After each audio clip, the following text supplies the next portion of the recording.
The following is a presentation of VBR.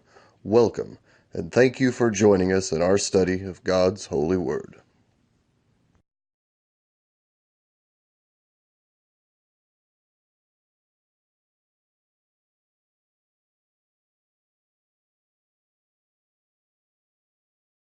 This is video number 19 of the video Bible reading of the book of Acts. We're continuing in Acts chapter 7. We left off in verse 22, which is in the midst of Stephen, one of the 7 who had been appointed to take care of the needs of the widows and others waiting tables for the church in the city of Jerusalem in the early days.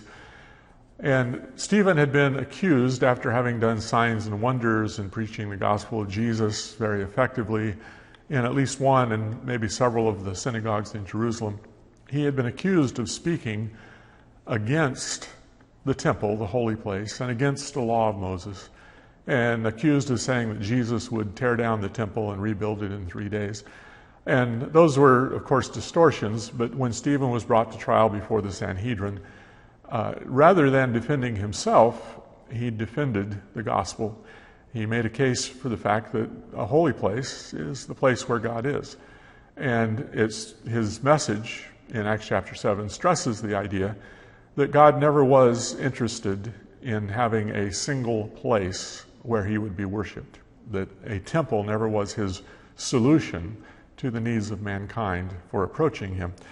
And in those first 22 verses, Stephen, first of all, in verses 2 through 16, drew from the book of Genesis chapters 11 through 50, where we have the account of God calling Abraham and bringing him into Canaan, and then Abraham's children, Isaac and Isaac's son Jacob, and the 12 patriarchs that were born of Jacob.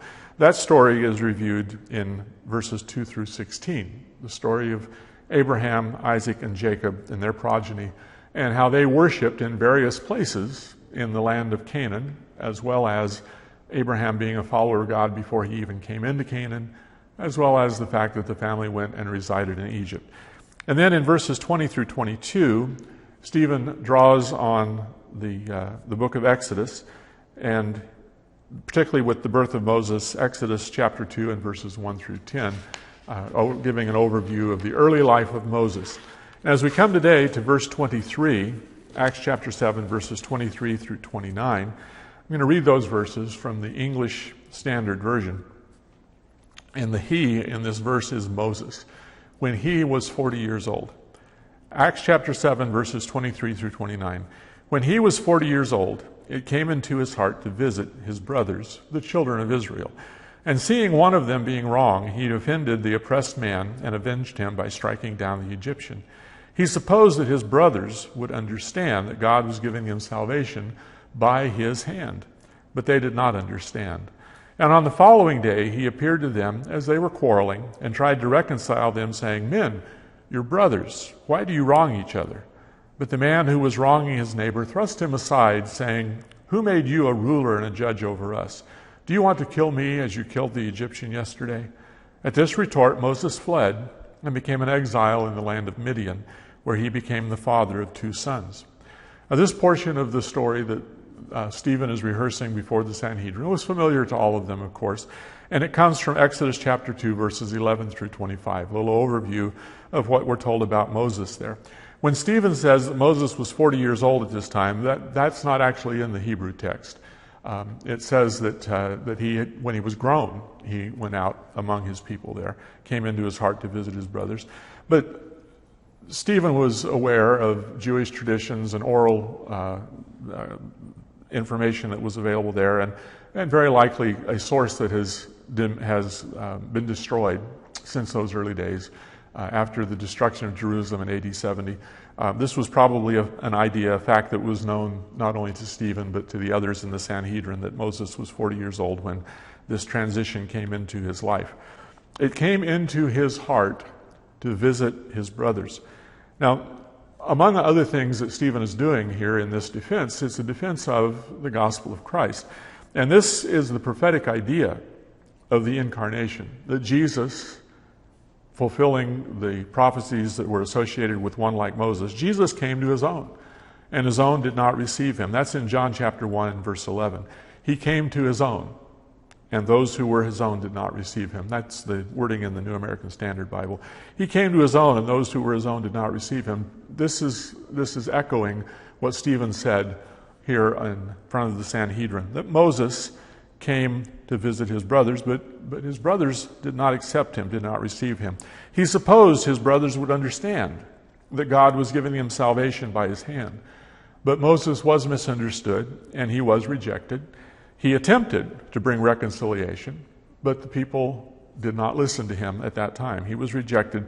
He was specifically rejected by the man who was wronging his neighbor. And again, Stephen here is drawing connections. It's almost like he's using a parable to draw connections to what had happened to Jesus when Jesus came to his own and was rejected. And it was those who were not following God, no matter what their reputation might be. He was rejected specifically by people who were wronging their neighbors. This is the sort of assessment that both John the Baptist and Jesus gave of the religious leaders of their generation, a generation of vipers, people taking advantage of other people. So Stephen again is drawing parallels that are fulfilled in Jesus. And whereas it says that Moses thought that his brethren would understand, and they did not, of Jesus, John, in John chapter 2:25, says Jesus didn't need anyone to tell him what was in the hearts of men, because he knew what was in the hearts of men. He was not surprised. And Mark 8:31, Jesus taught his disciples. Mark 8:31 from the NIV, Jesus began to teach them, his disciples, that the Son of Man must suffer many things and be rejected by the elders, the chief priests, and the teachers of the law. The very people that Stephen is standing in front of at this time. That he must suffer many things and be rejected by the elders, the chief priests, and the teachers of the law, and that he must be killed, and after 3 days rise again. So Jesus understood that he was going to be rejected. Moses didn't realize that initially when he was a younger man and first tried to step up and help his people. But they, much to his surprise, did not conform to his ideas of good behavior and see that they needed a man like him to redeem them, reconcile them, and bring them to freedom. Once again, Stephen here reiterates from Exodus chapter 2, verses 15 through 22, the fact that Moses left Egypt and went to Midian. And so the scene is not in Canaan, not in the Promised Land. It's certainly not in Jerusalem, not in the temple. Remember that the household that Moses joined in Midian, his father-in-law is referred to as being a priest in Midian. So there are people worshiping God because the indication is that Jethro knew the God of Abraham, Isaac, and Jacob. But there are people who are not in Israel, not in the land, not in Jerusalem, not even Israelites per se, descendants of Lot, who at that time, in the days of Moses, still knew who God was and were worshipers of God, not in the confines of the temple. Acts chapter 7, verses 30 through 34, reading on in the English Standard Version, Stephen continues saying, when 40 years had passed, so if Moses was 40 when he left Egypt, 40 years later he's now 80 years old, and that is in the text regarding the time when Moses was called by God in the Old Testament.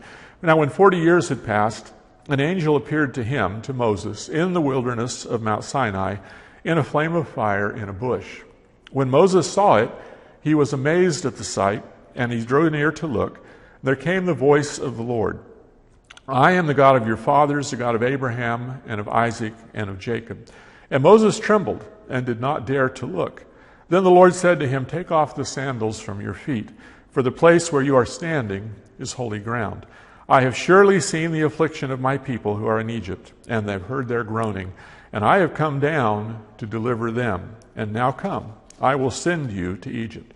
Now, what Stephen briefly summarizes there is the dialogue, the interaction between God and Moses that we have in Exodus chapters 3 and 4, where God is urging Moses to go to Egypt and lead his people out with mighty signs and wonders. In verse 30 here, in Acts 7:30, we have the idea of the 40 years of Moses in Egypt, the 40 years in Midian, and then the angel of the Lord spoke to him when he was 80 years old. An angel appeared to him in the burning bush at Sinai. This angel And Stephen is using language consistent with the Septuagint, the Greek version of the Old Testament that was widely used in those days. This angel is referred to as the angel of the Lord in most English Bibles in Exodus chapter 3 and verse 2. We shouldn't take that, the word "the" there to indicate that this is a unique or a special angel, because this very same language is used many times in reference to angelic appearances in both the Old and the New Testaments. He was, as Stephen says here, an angel. An angel appeared to Moses in the bush. The angelic voice that spoke to Moses is identified in Exodus and also by Stephen here as the voice of the Lord. Now, we use language like that all the time. I've never been in the physical presence of the singers, Peter, Paul, and Mary, and yet I've heard them sing many times because I heard it through the medium of radio broadcast, of recordings of various kinds, videos, DVDs, and so forth. I've heard them sing many times. I can say I've heard Peter, Paul, and Mary, even though I've never been actually in their presence. Similarly, I've never seen with my own eyes in physical proximity a president of the United States, and yet in my lifetime I have seen numerous presidents of the United States in terms of photographs, in terms of television, video, various kinds of presentations.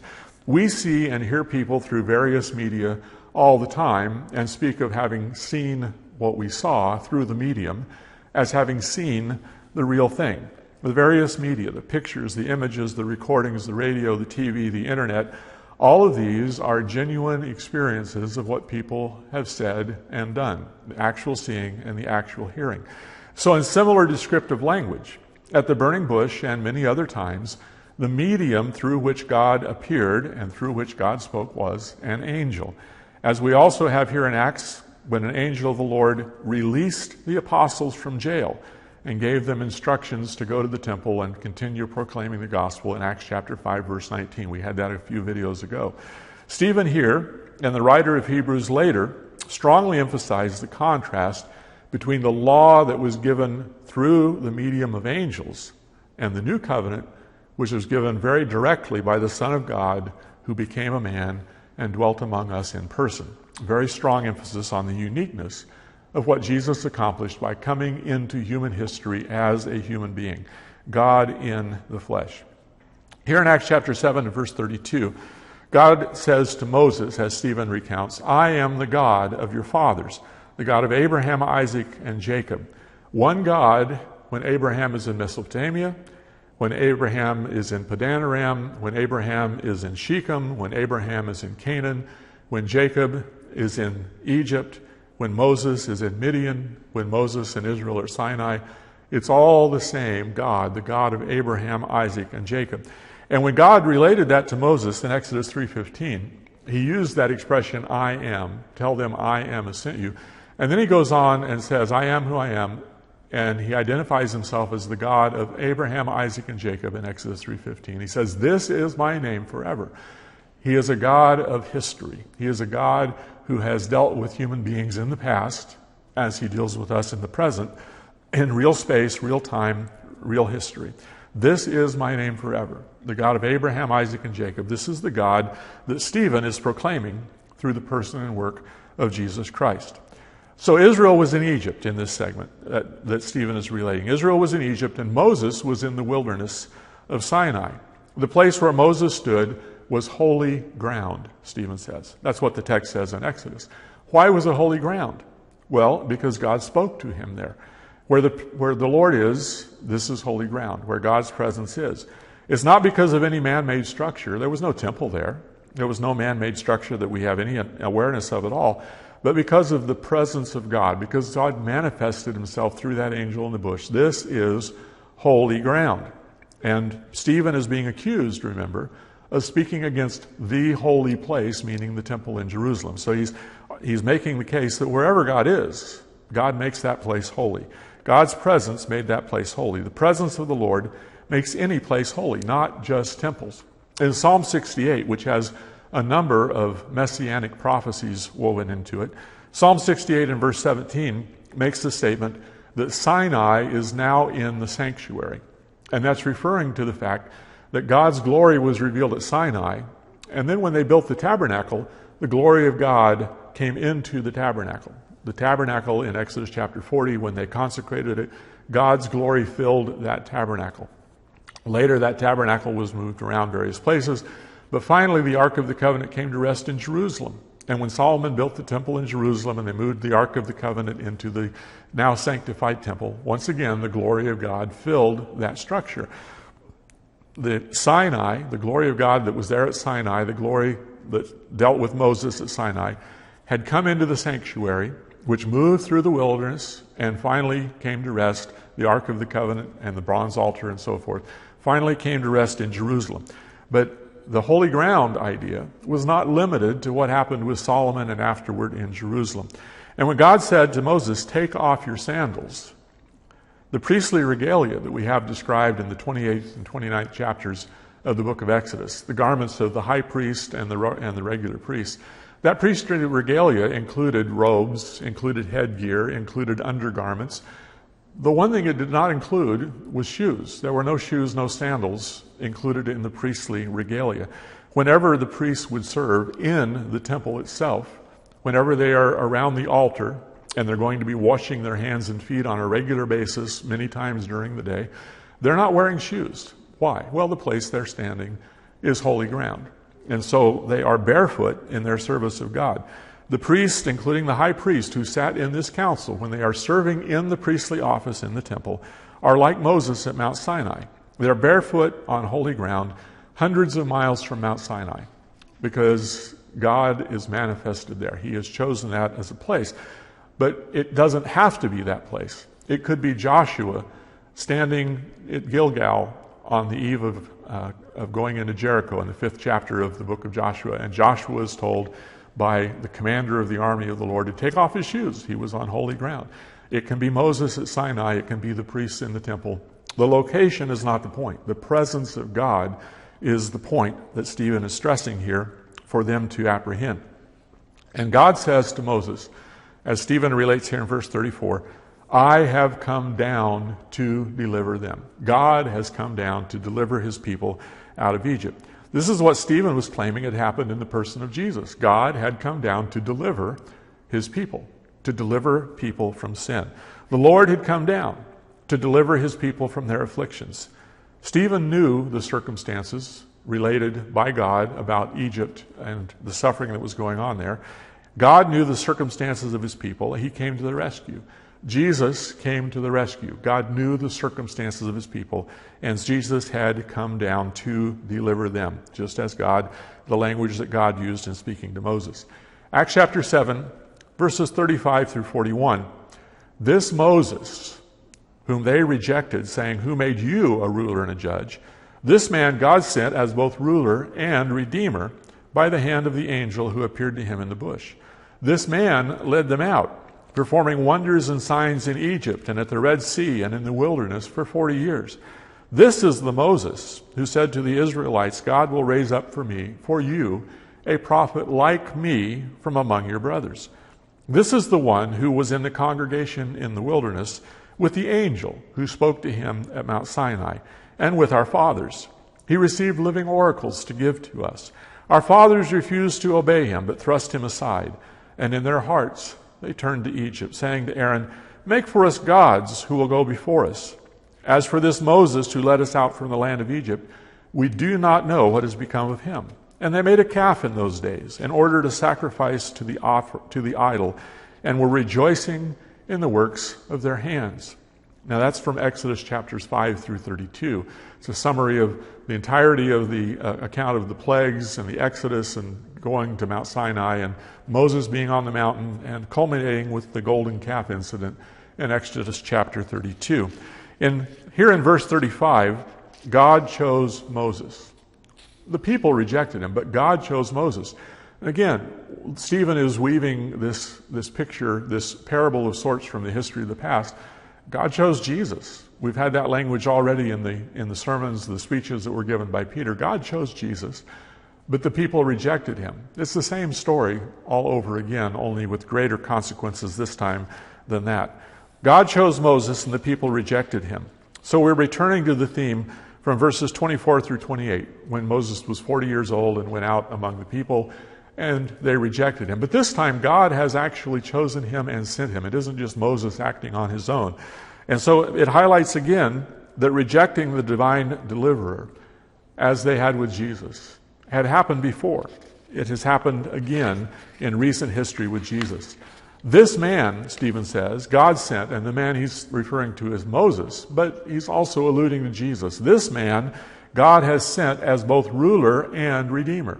Two different roles in one individual, which is the case with the Christ. He is ruler and he is redeemer. We owe him our obedience and we owe him our gratitude. He is ruler, he is redeemer. One man sent by God, both ruler and redeemer, even though rejected by the people. He's chosen by God, and he's ruler whether people accept him or not. And he is redeemer whether people accept him or not. One man fulfilling these functions, and that man was Moses in his day, but that is Jesus in the days when Stephen was proclaiming here and still to this day. And again, Stephen stressed Moses was sent by the hand of the angel who appeared in the bush. It was an angel who told Moses what to do, whereas Jesus spoke directly with the authority of God. But Moses was sent by the hand of the angel. Tremendous and authoritative, but not as great a thing as what had happened in their own lifetimes, their own experience, what they had seen with their own eyes. Verse 36, this man, Moses, this man led them out, performing wonders and signs. And everyone in that room, this assembly of the Sanhedrin, everyone in that room knew about the signs and wonders that Jesus had done. Several of the people in that room had walked by the cross of Jesus saying, he saved others, let's see if he can save himself. He trusted God, let's see if God now saves him. People in that room had sat there when Peter and John had sat there some months before after the healing of the lame man in the precincts of the temple, and they had said among themselves, we can't deny that a miracle has taken place. Now what do we do about it? These same people had sat there in fury when all of the apostles were on trial in the 5th chapter of Acts, and most of them had wanted to put them to death until Gamaliel spoke up with a word of wisdom and said, let's show some restraint, let's have some patience, let's wait and see what happens here. But they knew about the signs and wonders, and no one was denying that Jesus had genuinely done signs and wonders. Even if you read in the Talmud, the Jewish Talmud that was composed from the 4th through the 5th or 6th centuries, the Babylonian Talmud, and if you read in the Jewish literature of the rabbis, they don't deny that Jesus did signs and wonders. They ascribe them to magic. They ascribe them to sorcery, but they don't deny that he did signs and wonders, even in the literature of the rabbis. And so here are these folks, and when Stephen says that Moses had done signs and wonders to give him credibility among the people, they knew very well that Jesus had, the apostles had, and Stephen himself had been doing signs and wonders. That's what caused him to be arrested. Because of the signs and wonders and the wisdom by which he spoke, they had raised up these false witnesses and brought him to trial. So this was something that would have resonated with them when Stephen made reference to the signs and wonders, those that they were very much aware of in their own very recent past and still going on right then in the name of Jesus in the city of Jerusalem. So Stephen is telling them and telling us through the record that we have here, a new exodus has occurred. Passover has been fulfilled. Passover lamb has been sacrificed. A new exodus has occurred, and there is a new deliverance from bondage. This time it isn't bondage in Egypt, it's bondage to the ruler of this world, bondage in sin, the bondage to sin and death. Moses had said, as Stephen mentions here in verse 37, a prophet like me will be raised up by God. And Stephen, like Peter before him back in the 3rd chapter of Acts that we had a few weeks ago, Stephen, like Peter before him, is saying that has been fulfilled. God has raised up a prophet like Moses, one who is a deliverer, one who is both a ruler and a redeemer, has been raised up by God. A prophet like me, that prophet had come, and they all knew it. They didn't all like it. They didn't want to accept it, but they knew the truth of what Stephen was talking about. The apostles who had stood in that same assembly were men who had done signs and wonders. Stephen was on trial in part because he had been doing signs and wonders in the name of Jesus. Remember what Peter's message was after healing the lame man. from the very scriptures that Stephen is alluding to here, that these things that Moses had prophesied about a prophet like him being raised up, God raised up Jesus. They knew this message. This is not a new message to these people. They could not escape hearing that message. In verse 38, Stephen refers to the congregation in the wilderness, the assembly of people in the wilderness. We have Moses, we have the angel who spoke to him, we have the congregation of Israel. All of this is at Sinai, wandering in the wilderness, and none of this is at Jerusalem. Again, this is part of what he's accused of, that he's speaking against the holy place. And he's saying that was a holy place. Sinai, the angel, Moses, the congregation, all of that was a holy place because of what God did there at that time. This is the second time that the word congregation has come up in Acts. It's the word ecclesia, which very often in the New Testament is translated in English translations with the word church. It means an assembly or a congregation. It was in Acts chapter 5:11, great fear seized the whole church, the whole congregation, all of those believers in Jesus who were gathered in Jerusalem. Most of the time in the New Testament, that's how it is used. It's used to describe the Christians who follow Jesus.